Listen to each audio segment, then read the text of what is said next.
Bike দুর্ঘটনায় প্রাণ গেল রায়দিঘি থানার সিভিক ভলেন্টিয়ার্স। এলাকায় শোকের ছায়া। দক্ষিণ চব্বিশ পরগনার সুন্দরবন পুলিশ জেলার রায়দিঘি থানার কর্মরত সিভিক ভলেন্টিয়ার্স বুদ্ধিশ্বর ময়রা, বয়স 35, মর্মান্তিক বাইক দুর্ঘটনায় মৃত্যু হয়েছে। এই ঘটনায় শোকের ছায়া নেমে এসেছে তার বাড়ি খাড়ি, গজমুড়ি এবং রায়দিঘি থানা এলাকা জুড়ে।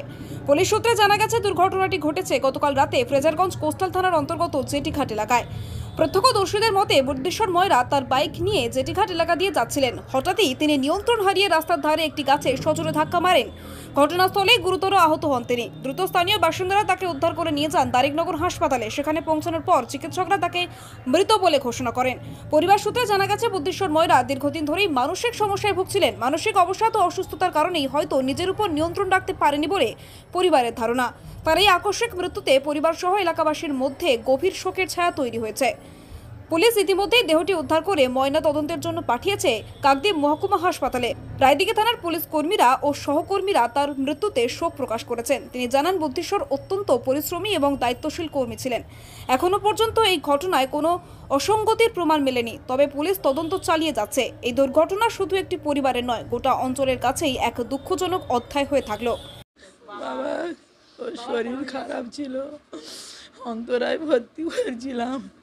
1.5 মাস ছিল, ডাক্তার ছুটি দিতে শনিবার নিয়ে ঘরে এসেছি। পরে ফিরে বললো আমার সম্মুখে এরম হচ্ছে, ঘুম হচ্ছে না বলে কালকের ফিরে অন্তরায় নিয়ে গেছিলাম। ফিরে ডাক্তার দেখেছে, দেখে ওষুধপালা দিতে ঘরে এনেছি। রাত্রিরে বৌমা রুটি করেছে, উঠি করে দিতে 8টার সময় খেয়েছে, খেয়ে ওষুধপালা দিয়েছে। বাবা, বাইকের চাবি লুকিয়ে দিয়েছিল, দেয়নি বলে কাঁচের গ্লাস নিয়ে মারতে উঠেছে। ওরও মারতে ছিল, তখন চাবিটা দিয়েছে। বাবা সেই বার হয়ে চলে গেছে বাবা। আর আমার বাবার ভাই তারপরে ওর ফোনে আমার ফোন করেছে। আমি লাশ বলতেছি, ও বাবা তুমি ঘরে আসবে না? বলে ও মা আমি যাচ্ছি বলে ওই শুধু মা আমার বলা শেষ। তারপরে 10-15 মিনিট ঘরে হবে, ওখান থেকে অফিসার ফোন করেছে যে এখানটা অ্যাক্সিডেন্ট হয়েছে। এটা 1 তারিখে আমার ভাইয়ের খুঁজে পাওয়া যায়নি, তার 3-4 দিন পরে আমরা খুঁজে পেলাম। পেয়ে আমরা অন্তরাতে ভর্তি করেছিলাম। ওখানে 28 দিন রাখার পরে ওরা ফেরত দিয়েছিল যে সুস্থ হয়ে গিয়েছে। তারপরে আমরা বাড়িতে 20 দিন রাখার পরে ফের 26 তারিখে ফের ভর্তি করতে হলো। তারপরে 1 মাস 10 দিন রাখা হলো, বাড়িতে নিয়ে আসা হয়েছে। ফের 3 তারিখে ফেরত আনা হলো, 3-4 তারিখে আনা হলো।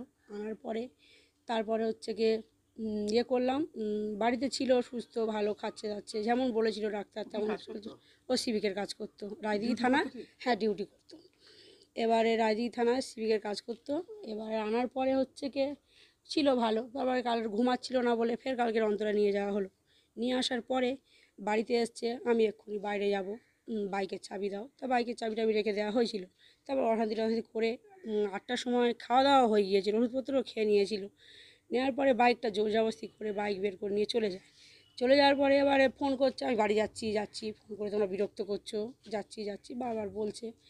তারপরে রাত 12টার সময় তখন কাকদ্বীপ থেকে ওর ফোন অ্যাক্সিডেন্টের পরে ওর ফোন থেকে আমাদের বাড়ির ফোনের নম্বর বারবার তো মিস কল উঠেছিল। ফোন করেছিল, করে বলল যে এটা কোথায়? তা আমার মা বলছে যে এটাও তো আমার ছেলের ফোন, এর নাম বুদ্ধিশ্বর ময়রা, ও রায়দিঘি থানার আন্ডারে কাজ করে, আমাদের রায়দিঘি থানার আন্ডারে আমরা আছি। বলার পরে তখন বলছে অবস্থা একদম ভালো নয়, আপনারা তাড়াতাড়ি চলে আসুন। যখন রায়দিঘি থানা বললো তখন ওরা ফোন অফ করে দেওয়ার পরে ওরা রায়দিঘি থানাতে যোগাযোগ করলো, করে তারপরে এই ব্যাপার এই পর্যন্ত শুনলাম। অবস্থা ভালো নয়, এইটুকু শুনেছিলাম, এই পর্যন্ত হয়েছিল। তারপরে কালকে রাত্রে এবার সবাই আসা হলো। আমি থাকি বড়াশি গ্রামে, ওখান থেকে। রায়দিঘি থেকে রাকেশ শেখের রিপোর্ট, ডিএন নিউজ বাংলা।